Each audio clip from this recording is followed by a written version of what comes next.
ஆட்டுக்குட்டியானவரே ஸ்தோத்திரம் என்று இந்த புதிய நாளிலே நாம் தொடங்குவோம். வெளிப்படுத்தின விசேஷம் 7ஆம் அதிகாரம் 17வது வசனம்.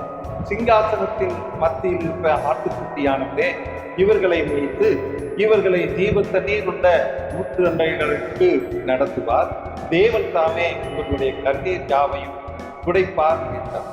ஆட்டுக்குட்டியானவர் என்கிற அந்த பதம் நம்முடைய கர்த்தராகிய இயேசு கிறிஸ்துவை குறிக்கிறது.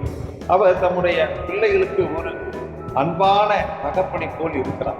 நாம் நேசிக்கிற பிள்ளைகள் கண்ணீர் விட்டு அழும்போது அவர்கள் மீது அன்பாய் இருக்கிற தேவன் தகப்பன் அவர்களுடைய கண்ணீரை துடைப்பது போல நம்முடைய கர்த்தர் தம்முடைய பரிசுத்தவான்களின் கண்ணீரை துடைக்கிறார்.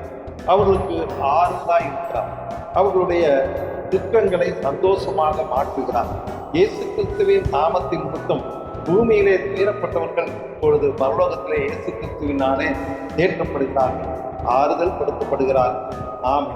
ஆட்டுக்குட்டியானவர்களை போனால் நமக்கு ஆறுதல், சமாதானம், சந்தோஷம், ஜீவ தண்ணீர் உள்ள இடத்துல நாம் வாழும். ஆமே.